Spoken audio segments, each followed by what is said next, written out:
Hi, everybody, and welcome to ProLine, coming to you direct from Las Vegas. We are the longest-running sports handicapping show in America. I'm Dave Kochen, joined by Jim Feist.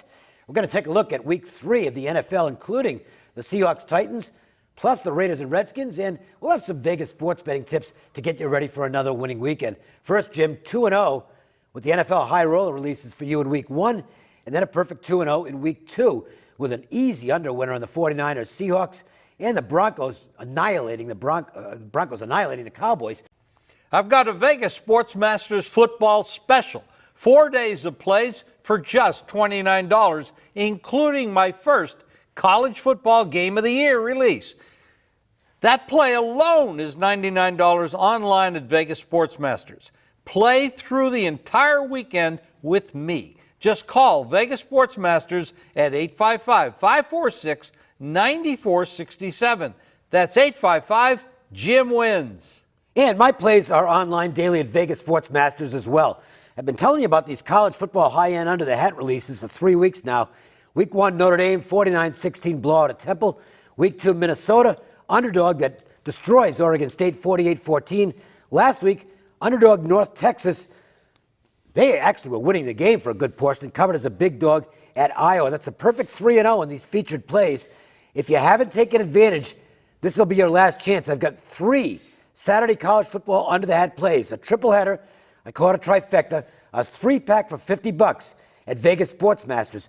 But because you're watching ProLine, you can get all 3 for only $15 when you call 888-777-4155 and use the code words under the hat. You want to win? That's what I do. 888-777-4155. Before we get to the games, let's take a look at this week's ProLine poll question of the week, which is up every Monday on Twitter at Jim Feist Sports.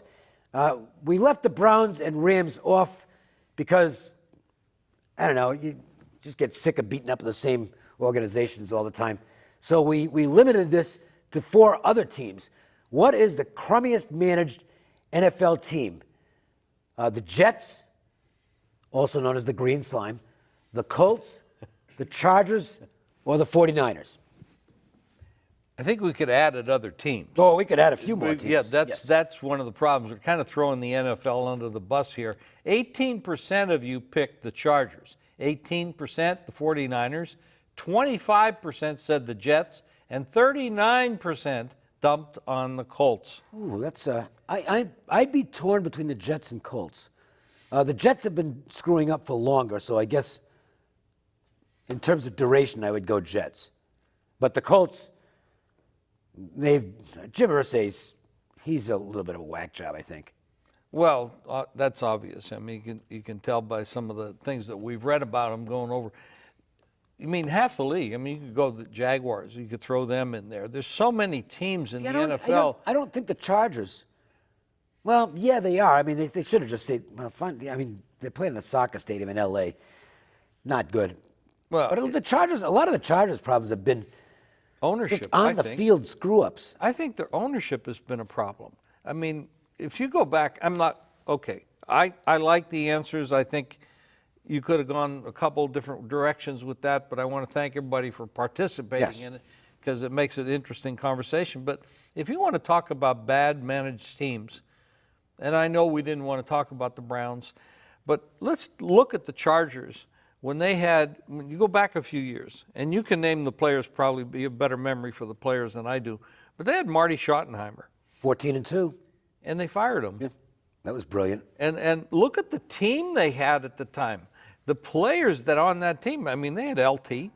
They had a lot of great players. That should have been a championship team. Even now with Phillip Rivers. I mean, they just find ways to lose games. They could be 2-0. Instead, they're 0-2. Now, did they get rid of their kicker? I mean, Young Hoku will be there this weekend. He blew 2 games, one a tie and one a win. Yeah, I'm not going to put the first one on him so much, but you got to make that kick last week. And the problem with Koo is, and this was known going in, he has a low trajectory on his kicks. He's going to get kicks blocked. I don't know how this is not going to be a long-term arrangement. No, of course. He's still the kicker this weekend, but we'll see how long that lasts. How many fans do they have in the stands there? Not many. 9? Lots of good seats 10? available. And, yeah. you know, I don't know. The LA thing is kind of comical to me. It's like, did they forget what happened the last time they had two teams in LA?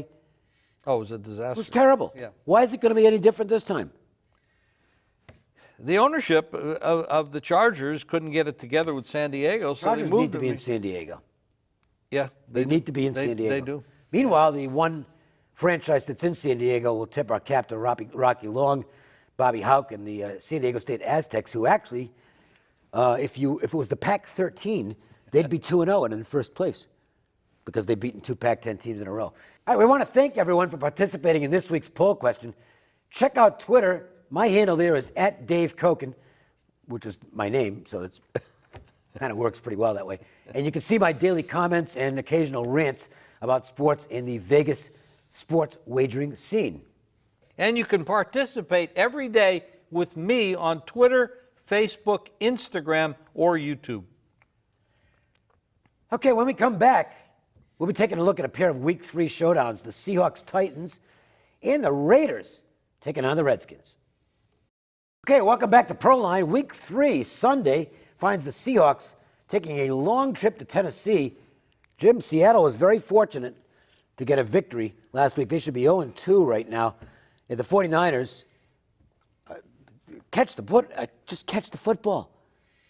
All they have to do is catch the football. In the fourth quarter, they're going to win the football game.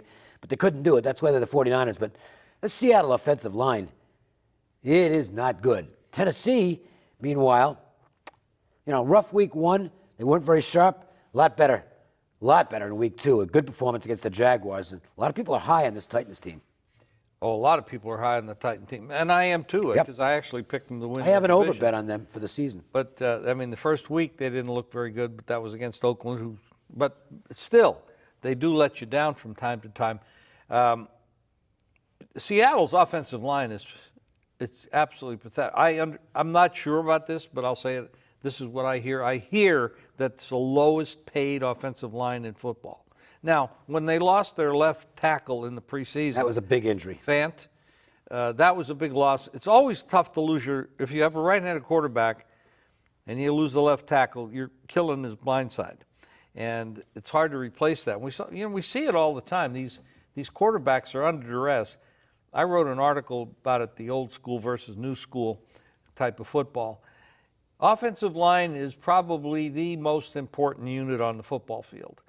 And you're going to pay $26 million to a quarterback and put him back there with the Swiss cheese offensive line, get him killed. He plays half the season, or he plays even more than half the season, but he's always hurt, so he's never effective.